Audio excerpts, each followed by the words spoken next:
The Alliance. Introduction. Rise, like lions after slumber, in unvanquishable number. Shake your chains to earth, like dew which in sleep had fallen on you.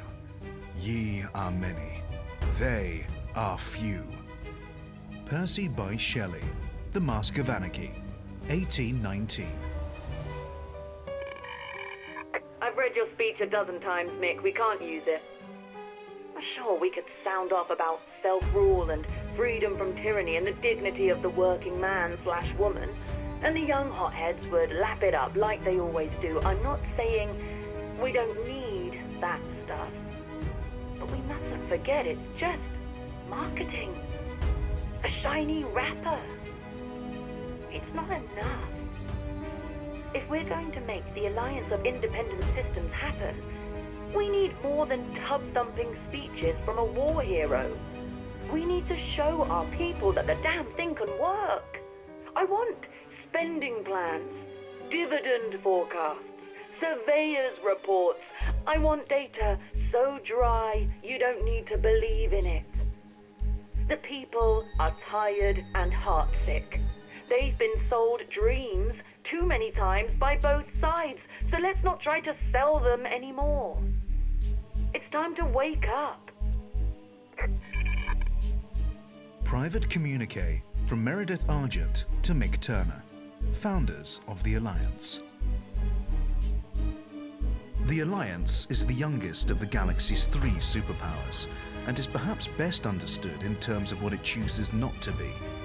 It rejects both the extreme capitalism of the Federation and the rigid hierarchy of the Empire, choosing instead a third way of voluntary association for mutual benefit. The desire for freedom from interference, both from external threats and internal bureaucracy, was the key motivation behind the Alliance's founding and is enshrined in its Articles of Association. The governments of the member systems are given as much autonomy to create their own laws and administer their own affairs as possible. The right to political self-determination and cultural self-expression are essential to the Alliance, but it remains to be seen whether the ultimate result will be stable harmony or a cacophony of dissenting voices. Every Alliance member knows that alliances have been made before, many times over, only to collapse. The Alliance. History. Alioth was colonized. The crucible in which the Alliance was forged was Alioth, a system so rich in gas and mineral resources that early surveyors considered it a stellar El Dorado. When the Federation established its first colony on Alioth 5b in 2452, they gave the planet the less grandiose name of Fruitcake, as mineral deposits lay in the loamy soils as abundantly as raisins in cake. Later, commentators would reflect, bitterly, that the world was well named because everyone wanted a piece. A conflict over mining rights drew in the superpowers. Alioth's prosperity soon attracted corporations eager to support the developing system in exchange for a share of the profits. A dispute over rights quickly escalated into an armed conflict, prompting the Empire to dispatch a military force, ostensibly for the colonists' protection. The Federation also sent ships, but theirs were a response to the corporation's plea for aid. Unable to directly engage the Federal ships without sparking a war, the Empire covertly encouraged the Alioth colonists to renounce the Federation and accept Imperial protection, thus freeing the Empire to engage with the occupying Federal forces in sympathy with the will of the people. This marked the first of many incidents in which the people of Alioth were used to advance the agenda of another power. Federation-sponsored insurrection. In 2530, the Federation set out to undermine Imperial control of Alioth by exploiting local resentment of the governor. They covertly supported acts of protest and petty vandalism. Then, when the inevitable Imperial crackdown followed, stoked the fires of social unrest. A terrorist movement called the Quakers emerged, and the atrocities escalated. The years that followed saw a protracted and degrading series of proxy wars and cynical propaganda campaigns as the federal, imperial, and corporate powers all contended for Alioth. The system made an abortive attempt to establish its independence in 2617, resulting in a short-lived cooperation between the Empire and the Federation, neither of which were willing to allow this. The Revolution. In the early 4th millennium, both the Federation and the Empire had a presence in the Alioth system. Fruitcake, now known as Gordonworld, was a federal protectorate, while the Empire had earlier conducted terraforming experiments on the world of New California and also held gas mining platforms in the system. The federal corporations supplying New California had raised the prices of their goods several times in the previous years, and when they imposed yet another price hike, the planet's inhabitants revolted. In the insurrection that followed, rebels commandeered any available ships and headed out to the gas mining platforms, where they attacked the outpost's corporate employees. Alarmed, the Empire and the Federation dispatched ships to put down the rebellion, but were beaten back by a hastily assembled force made up of fighters from Alioth and, crucially, volunteers from nearby independent systems. Neither the Empire nor the Federation were able to gain a foothold, and eventually both forces had to withdraw. The Empire faced too many logistical problems fighting so far from home, while the Federation's efforts were undermined by public sympathy for the rebels. An alliance was brokered. The victory in Alioth had proven that independent systems working together could hold their own against the superpowers. It fell to pilot Mick Turner and scientist Meredith Argent to ride the wave of public spirit and propose a permanent alliance, under whose aegis independent systems could enjoy freedom from imperial and federal interference. The alliance was founded in 3230, and in the next 2 decades, it expanded its membership to more than 20 systems, some defecting from the Federation and the Empire, others pledging as independents. The Alliance. Society. Many worlds, few rules, no overlords.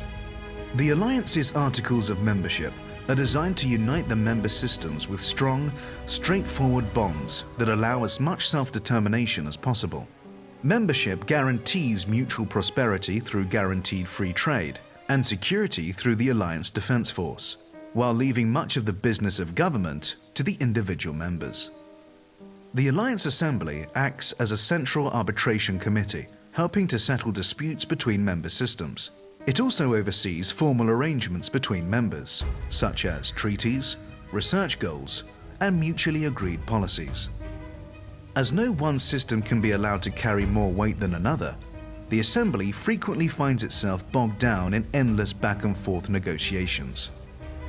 Getting them to agree on anything is a task often compared to herding linglangs, notoriously ill-tempered carnivores from the Akanar system. A body of civil servants who remain uninvolved in politics handle most of the day-to-day administrative work that enables the Alliance to function.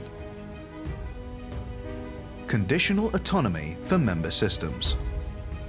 Alliance members are required to subscribe to and uphold a code of human rights, and to have a democratically elected government. Citizens of any member state have a right of freedom of movement and residence within any other member state.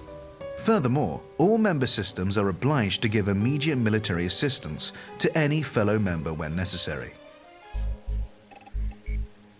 The Alliance. Military. The Alliance Defense Force.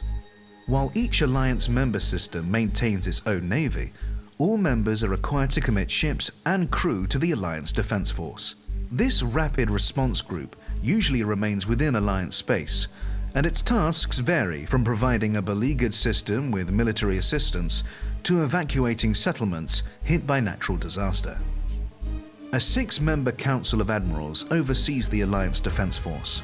It is accountable to the Assembly, but does not require its approval before taking action. This freedom of decision-making prevents urgent military action being delayed by tedious debate. The Alliance. Culture and values. Cooperation, mutual aid, tolerance, and respect. The values that bind the Alliance systems also hold true on an interpersonal level. Just as the different worlds of the Alliance formally recognize one another's legitimacy and value, individuals are generally reluctant to show prejudice against others and will band together to help those in genuine need. Diversity is strength. Members of the Alliance are not obliged to conform to what they consider the corporate saturation of federal culture or the status-obsessed posturing of the Imperials.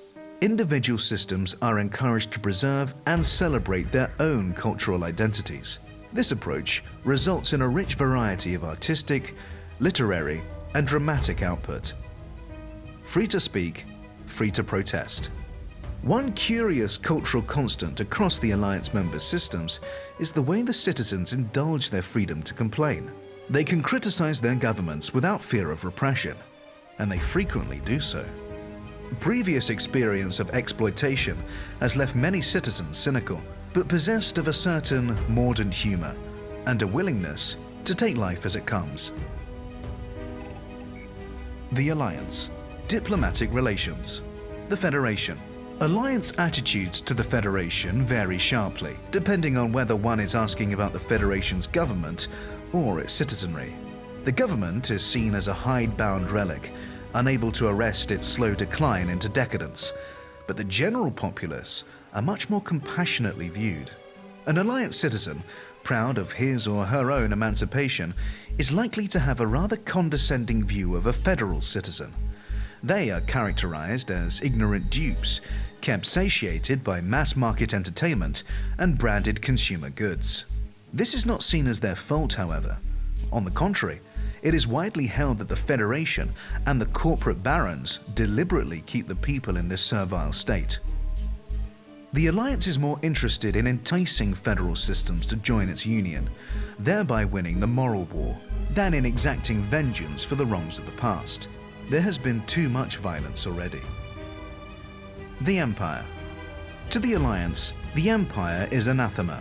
With its monolithic culture, veneration of opulence, disdain for human rights and tolerance of slavery, it could not be further from the Alliance's values of mutual respect and freedom from exploitation.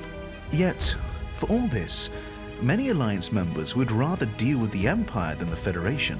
The common belief is that the Federation will always pretend to be something it is not. At least with the Empire, you know what you're dealing with.